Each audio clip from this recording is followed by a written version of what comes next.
जय हिंद दोस्तों स्वागत है आपका आपके अपने YouTube चैनल ज्ञानदेव होस्ट में। और इस वीडियो में मैं आपको बताने वाला हूं इंडियन आर्मी यानी कि भारतीय थल सेना OTA गया बिहार रिक्रूटमेंट 2021 के ऑफलाइन फॉर्म के बारे में कि कैसे आपको फॉर्म फिलअप करना है। तो आप इस वीडियो को देखते रहिए, मैं आपको इसके बारे में पूरी जानकारी देने वाला हूँ जिससे कि आप इस फॉर्म को बिना किसी मिस्टेक के भर पाओगे। तो चलिए दोस्तों शुरू करते हैं।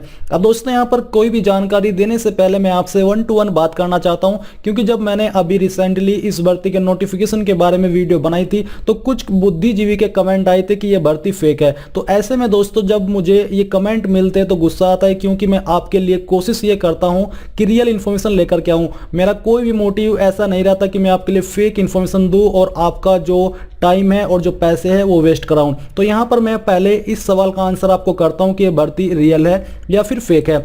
अभी कुछ लोगों का सवाल था कि ऑफिशियल वेबसाइट के ऊपर इसका अपडेट नहीं आया। तो अभी दोस्तों ऑफिशियल वेबसाइट के ऊपर आपको ये जानकारी देखने को नहीं मिलेगी, क्योंकि अभी इंप्लॉयमेंट न्यूज़पेपर के अंदर इसका प्रकाशन किया गया है। आप देख सकते हो इंप्लॉयमेंट न्यूज़पेपर 19 से 25 दिसंबर 2020 के बीच आप यहां पर देख सकते हो। अब दोस्तों मैं आपको बताना चाहूंगा अनअकैडमी के बारे में, जो कि इंडिया का लार्जेस्ट लर्निंग प्लेटफॉर्म है, जहां पर आप अनअकैडमी को ज्वाइन करके इसके प्लस फीचर्स का फायदा उठा सकते हो, जिसमें कि आपको बेसिकली लाइव क्लासेस दी जाएगी इंडिया के टॉप एंड बेस्ट एडुकेटर के माध्यम से घर बैठे। Unlimited access to all courses मिलेगा, प्रैक्टिस टेस्ट मिलेंगे, और जो आप यहां पर अन्य फीचर देख पा रहे हो इन सभी फीचर्स का फायदा आपको अनअकैडमी प्लस के साथ मिल जाएगा। और दोस्तों मैं आपको बता दूं कि अनअकैडमी लेकर के आया है अनअकैडमी एम CTT जनवरी 2021 बैच कोर्स, जो कि आपके 21 दिसंबर से स्टार्ट होने वाले हैं। और यहां पर जो आपको प्रिपरेशन कराई जाएगी आपके प्रीवियस ईयर क्वेश्चन पेपर के माध्यम से कराई जाएगी, जिसमें कि आप यहां पर देख सकते हो कि आपको किस एडुकेटर के माध्यम से किस सब्जेक्ट की क्लासेस दी जाएगी। आपको पूरी जानकारी यहां पर जानने को मिल पा रही है।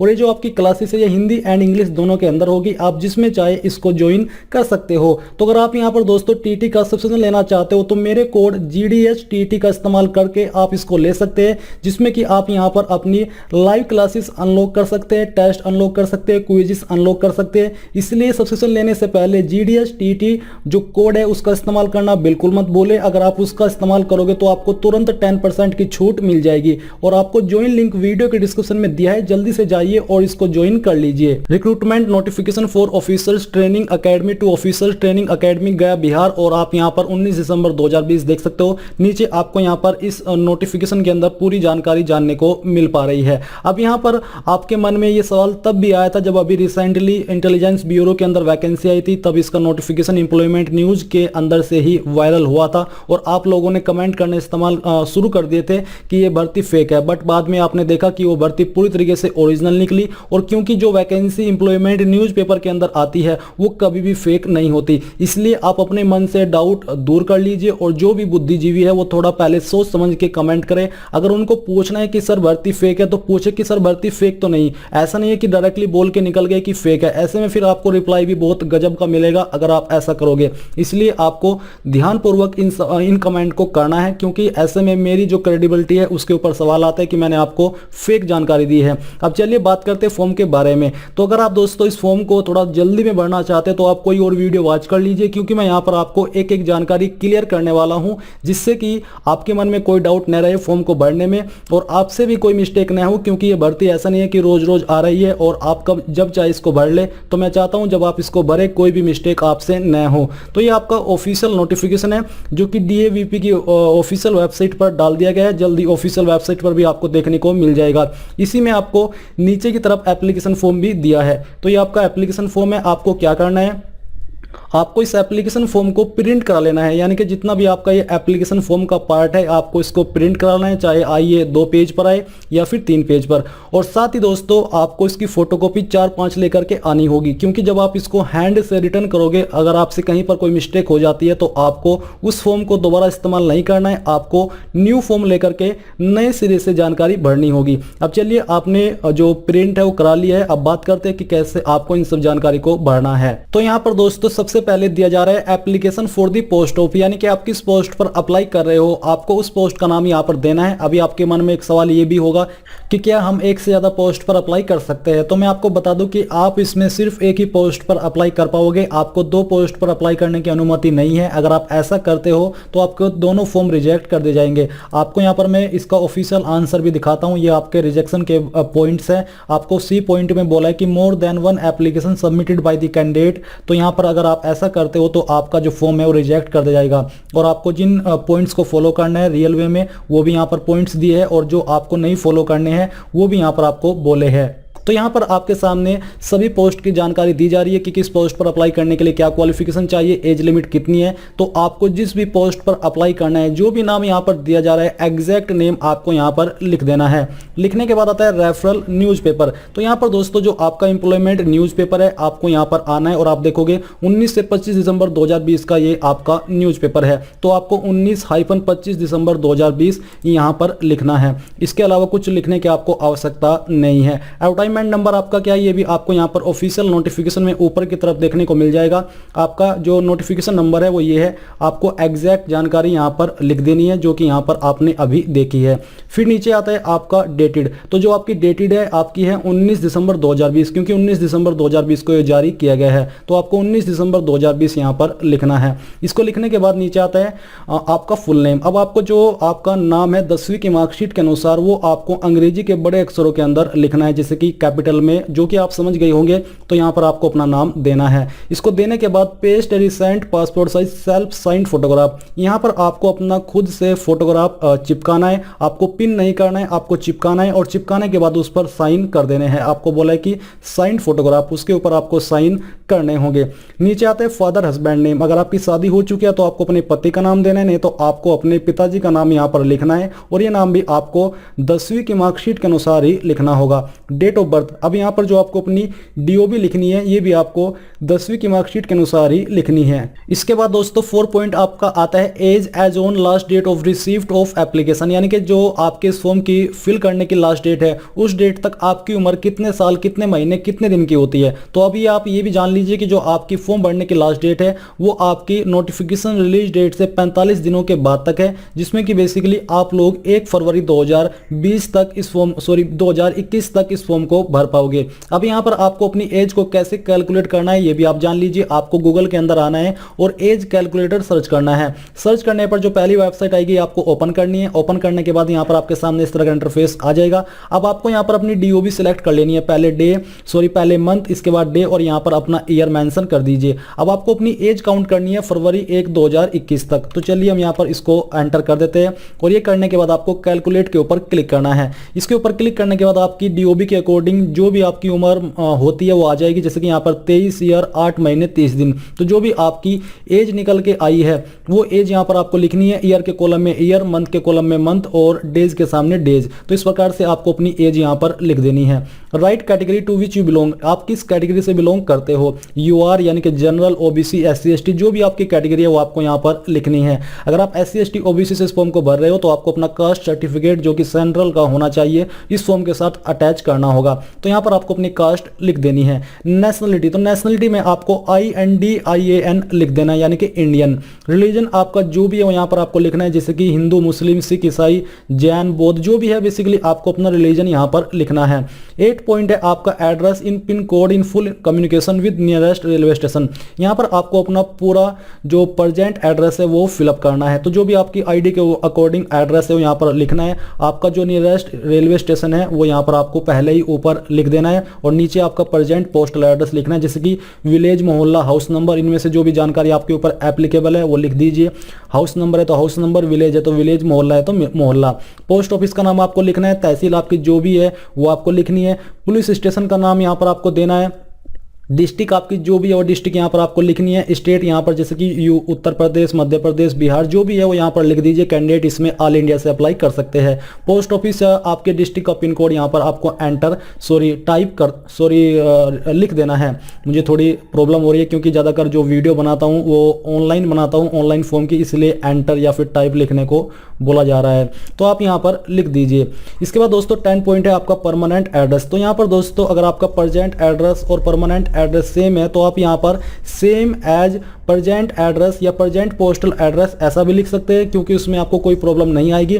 बट अगर आप अलग से अपना एड्रेस देना चाहते हैं तो आप वो भी दे सकते हैं, या फिर आप ये कोई रिस्क नहीं लेना चाहते, सोचते हैं कि मैं कोई भी प्रॉब्लम नहीं उठाना चाहता, तो आप यहाँ पर अगर आपका दोनों एड्रेस सेम है तो अलग से अपना एड्रेस फिर से यहाँ पर प्रेजेंट एड्रेस ही लिख दीजिए। नीचे आती है details of academic, technical and professional qualification. अब दोस्तों यहाँ पर आपको name of the exam past के अंदर 10th लिखना है, और फिर आपको ईयर ऑफ पासिंग के कॉलम में ये लिखना है कि आपने 10वीं कौन से ईयर के अंदर पास की थी, 2010, 2012, जो भी आपका ईयर था। Name of recognised university board, basically आपको इसके अंदर अपने बोर्ड का नाम देना है, जैसे कि यूपी बोर्ड, एमपी बोर्ड, आप शॉर्ट फॉर्म में भी लिखोगे तब भी कोई प्रॉब्लम नहीं होगी। परसेंटेज ऑफ मार्क्स ऑब्टेंड, यानी कि जो आपको मार्क्स आए थे 10वीं के अंदर सभी सब्जेक्ट को मिलाकर के, ना कि बेस्ट 5 सभी सब्जेक्ट के, वो यहाँ पर आपको लिखनी है, जितनी भी थी 90, 95 जो भी थी। डिवीजन आपकी क्या थी, फर्स्ट, सेकंड या फिर थर्ड, वो आपको देना है। और रिमार्क्स आपका क्या था, पास या फिर फेल, आपको यहाँ पर सिर्फ पास फेल के बारे में ही लिखना है। इसके बाद आती है नेम ऑफ द पास्ट, जो नीचे आपका सेकंड कॉलम है, इसमें अगर आपके पास टेक्निकल क्वालिफिकेशन है कुछ, क्योंकि कुछ पोस्ट पर मांगी है, तो आपको यहाँ पर उस क्वालिफिकेशन का नाम देना है, फिर आपको ईयर ऑफ पासिंग डालना है, और जो बाकी की जानकारी है वो सेम तरीके से भरनी है। बट अगर आपने 12th भी की है और आप उसकी जानकारी देना चाहते हो तो यहाँ पर आपको 12th लिखना है सेकंड कॉलम में, और बाकी की जानकारी आपको सेम तरीके से फिलअप करनी है जैसे कि आपने 10वीं की फिलअप की है। इसी के साथ आपको इनकी फोटोकॉपी भी इस फॉर्म के साथ अटैच करनी होगी। अब ये करने के बाद नीचे आता है experience if any please attach certificate. अगर आपके पास कोई एक्सपीरियंस है, जिस पोस्ट पर आप अप्लाई कर रहे हो उस पर एक्सपीरियंस मांगा है, तो आपको यहाँ पर यस लिखना है, और साथ ही एक्सपीरियंस का जो सर्टिफिकेट है उसकी जो सर्टिफिकेट आपको बनवाना होगा, इसका मतलब ये भी है कि आपको शुरुआत में ये सर्टिफिकेट देना है, तो आपको उसकी फोटोकॉपी इस फॉर्म के साथ अटैच करनी है। नहीं तो आप सिंपली यहाँ पर नो एक्सपीरियंस या फिर नो लिख दीजिए, क्योंकि आपकी पोस्ट पर वो एप्लीकेबल नहीं है। 13 पॉइंट है whether government servant if yes give details of post held. क्या आप सरकारी नौकरी करते हो, अगर करते हो तो यहाँ पर यस लिखना है, नहीं तो आपको नो लिख देना है। अब यहाँ पर दोस्तों आपके सामने 14 पॉइंट आता है name of the any employment exchange with registration number and date. अब दोस्तों यहाँ पर इसमें आपको काफी कंफ्यूजन होगा, क्योंकि अगर मैं बात करूँ ऑफिशियल नोटिफिकेशन की, तो ऑफिशियल नोटिफिकेशन के अंदर कहीं पर कुछ ऐसा मेंशन नहीं किया कि आपको रजिस्ट्रेशन नंबर देना अनिवार्य है या फिर अनिवार्य नहीं है। तो यहाँ पर दोस्तों अगर आपके पास ये नहीं है तो आप यहाँ पर इसको बिना फिलअप किए थोड़ा रिस्क ले सकते हैं, बट मैं आपसे ये कहूँगा कि इसमें कोई आपको डेट ये नहीं दी है कि आपका रजिस्ट्रेशन इस डेट तक ही होना चाहिए। आप जहाँ से भी है आप वहाँ पर आपके अपने नज़दीकी एम्प्लॉयमेंट एक्सचेंज के अंदर जाइए, यानी कि जो एम्प्लॉयमेंट एक्सचेंज ऑफिस है वहाँ पर अपना रजिस्ट्रेशन करा लीजिए, और रजिस्ट्रेशन कराने के बाद जो आपको नंबर मिलेगा और जो डेट मिलेगी, यानी कि कब आपने कराया है, वो डेट आपको यहाँ पर लिखनी होगी। और अगर आप रिस्क लेते हो थोड़ा बहुत, क्योंकि इसमें जैसा कि मैंने अभी आपको कहा कि नोटिफिकेशन में ना तो ये कहा है कि ये आपके पास होना ही चाहिए कंपलसरी है, और ना ही ये कहा है कि अगर नहीं भी होगा तब भी काम चल जाएगा। इसलिए आपको मैं यही कह रहा हूं कि अगर आप रिस्क ले रहे हो तो इसको खाली छोड़ दीजिए। आप यहाँ पर नॉट एप्लीकेबल लिख दीजिए कि मेरे पास नहीं है, या फिर आप रजिस्ट्रेशन करा करके यहाँ पर एंटर कर दीजिए, क्योंकि आपके पास अभी काफ़ी समय है इस फॉर्म को सेंड करने का, आपको 45 दिन का समय दिया है। फिर यहाँ पर डिक्लेरेशन आपके सामने है, डेट यहाँ पर आपको लिखनी है जिस डेट में आपने इस फॉर्म को फिलअप किया है, और यहाँ पर दोस्तों आपको सिग्नेचर ऑफ द एप्लीकेंट, यानी कि अपने सिग्नेचर करने हैं। नेम आपको ऊपर आपको सिग्नेचर करने होंगे, नीचे आपको अपना नेम पूरा लिखना होगा। फिर यहाँ पर है इनक्लोज्ड फर्स्ट और टू सेल्फ अटेस्टेड फोटोग्राफ्स। आपको यहाँ पर 2 फोटोग्राफ इस फॉर्म के साथ सेंड करने हैं। अटेस्टेड कॉपीज ऑफ सर्टिफिकेट, आपकी जो सर्टिफिकेट की कॉपीज है वो कितनी है वो यहाँ पर आपको लिखना है। यहाँ पर आपको बोला है कि सीट्स, यानी कि कितनी सीट्स है, सभी जो डॉक्यूमेंट्स है उनको मिला करके, जैसे कि 2-3, इसमें आपको कौन कौन से डॉक्यूमेंट्स अटैच करने हैं, यानी कि अटैच करने हैं। एक है आपका 10th की मार्कशीट, दूसरा है आपकी 12th की मार्कशीट, एक है आपका कास्ट सर्टिफिकेट अगर आप SC ST OBC हो। इसके अलावा आप यहाँ पर एक आधार कार्ड की फोटोकॉपी भी अटैच कर दीजिए, या फिर जो भी आपकी गवर्नमेंट ID है जिससे कि कोई प्रॉब्लम न आए।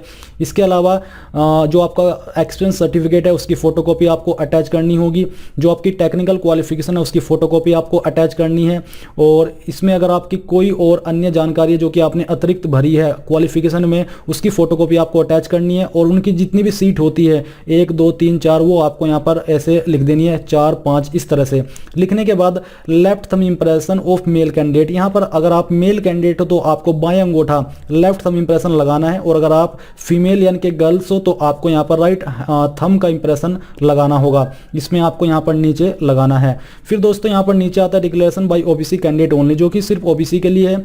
यहाँ पर दोस्तों बोला है कि similar endorsement should be given in the caste certificate from the competent authority. Basically ये आपको परफॉर्मा दिया है, बट अगर आपके पास खुद का सर्टिफिकेट है तो वो आप यहाँ पर इस फॉर्म के साथ अटैच कर दीजिए। आपको इसको जो फिल है वो करने की आवश्यकता नहीं पड़ेगी, बट अगर आप इसको फिल कर रहे हो तो आप कर लीजिए। यहाँ पर आपको अपना नाम देना है, आपको अपने पिताजी का नाम देना है, आपको यहाँ पर अपना रेसिडेंट के सामने एड्रेस लिखना है, अपनी डिस्ट्रिक्ट के सामने डिस्ट्रिक्ट लिखनी है, स्टेट के सामने अपनी स्टेट लिखनी है।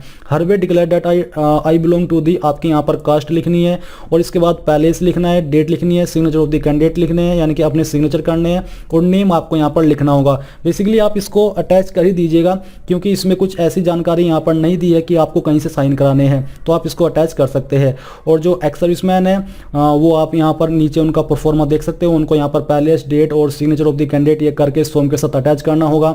अन्य जो ओबीसी कैंडिडेट है, sorry economically weaker section candidate है, उनको इसको फिलअप करके इस फॉर्म के साथ अटैच करना है। बट अगर उनके पास खुद का सर्टिफिकेट है तो वो उसको इस फॉर्म के साथ अटैच करे, इसको ना करे, क्योंकि यहाँ पर आपको signature of the seal, basically ये वही है जिसके बारे में अभी मैं बात कर रहा था कि आपको साइन कराने होंगे। तो ऐसे में आप अपना खुद का जो कि ओरिजिनल सर्टिफिकेट है उसकी फोटोकॉपी इसके साथ अटैच कर सकते हो। तो ये आपका पूरा फॉर्म कंप्लीटली फिलअप हो चुका है। अब बात करते हैं इस फॉर्म को सेंड करने के बारे में। सेंड करना है, कैसे करना है और किन चीज़ों का आपको ध्यान करके इसको सेंड करना है। तो यहाँ पर दोस्तों आपको कुछ इंस्ट्रक्शंस दिए जा रहे हैं इस फॉर्म को सेंड करने के। यहाँ पर आपने देखा कि आपको 45 डेज का समय दिया है नॉर्मल जगह से बिलोंग करने वाले कैंडिडेट को, और जो इन जगह से बिलोंग करते हैं जिनके स्टेट के नाम यहाँ पर है, इनको 52 डेज यानी कि 52 दिन का समय दिया है। फिर यहाँ पर दोस्तों आपको नीचे आना है, और नीचे आकर के यहाँ पर आपको बोला है कि applications will be accepted only through registered post, यानी कि जो आपको इस फॉर्म को सेंड करना है वो आपको रजिस्टर्ड पोस्ट या फिर स्पीड पोस्ट, इन्हीं दो माध्यम से इस फॉर्म को एक्सेप्ट किया जाएगा, रजिस्टर्ड पोस्ट या फिर स्पीड पोस्ट।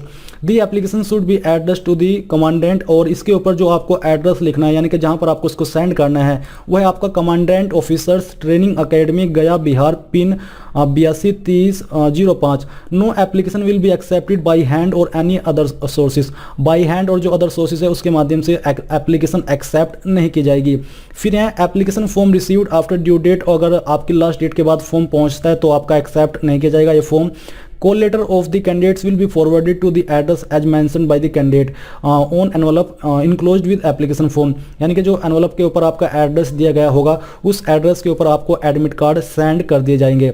और जो आपको इस फॉर्म को सेंड करना है, आपको बोला है कि 12 × 18 सेंटीमीटर सेल्फ एड्रेस्ड एनवलप, आपको जो एनवलप है उसके ऊपर अपना खुद का एड्रेस लिखना है, उस पर आपको 25 रुपये का पोस्टेज स्टाम्प लगाना है। Should be attached along with the application form, और आपके एप्लीकेशन फॉर्म के साथ में।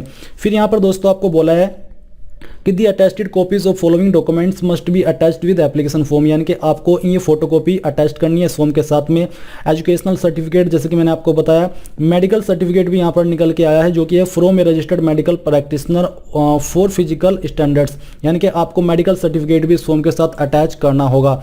और यहाँ पर दोस्तों ये आप मेडिकल प्रैक्टिशनर या फिर फिजिकल स्टैंडर्ड्स के माध्यम से बनवा सकते हैं। कास्ट सर्टिफिकेट आपको अटैच करना है। फोटोकॉपी ऑफ डिस्चार्ज सर्टिफिकेट, अगर एक्स सर्विसमैन हो तो आपको उसकी सर्टिफिकेट लगानी है, अगर आप विकलांग हो तो आपको उसका सर्टिफिकेट भी यहाँ पर लगाना होगा, बेसिकली फोटोकॉपी। इसके अलावा दोस्तों यहाँ पर आपको रिजेक्शन के कारण भी दिए हैं, फर्निशिंग ऑफ फॉल्स इनएक्यूरेट और टेम्पर्ड इन्फॉर्मेशन, यानी कि अगर आप गलत जानकारी दोगे तो आपका तब भी फॉर्म रिजेक्ट हो जाएगा। इम्प्रॉपर फिलिंग ऑफ एप्लीकेशंस, अगर आप सही से फॉर्म को फिलअप नहीं करोगे तब भी आपका फॉर्म रिजेक्ट माना जाएगा। More than one application submitted by the candidate, दोस्तों यहाँ पर दोस्तों अब आपका सवाल निकल के आता है कि इसमें जो कैंडिडेट एक से ज्यादा फॉर्म को सबमिट करेंगे तब भी आपका फॉर्म रिजेक्ट हो जाएगा, इसलिए आपको इसमें एक ही फॉर्म फिलअप करना है। एनी अदर रीजन, जो कि बेसिकली अगर कुछ और रीजन निकल के आते हैं वो आपको टाइम टू टाइम पता चल जाएगा कि आपका फॉर्म किस वजह से रिजेक्ट हुआ है। तो यहाँ पर दोस्तों आपने जान लिया है कि कैसे आपको इस फॉर्म को फिलअप करना है, फिर आपको सेंड करना है, किन चीज़ों का आपको ध्यान रखना है, ये सभी जानकारी आपको जानने को मिल चुकी है। अगर आप चाहते हैं कि मैं आपके लिए एक अलग से सिलेबस के बारे में वीडियो बनाऊं और आपको अच्छे से एक्सप्लेन करूं तो आप मुझे कमेंट करके बोल सकते हैं।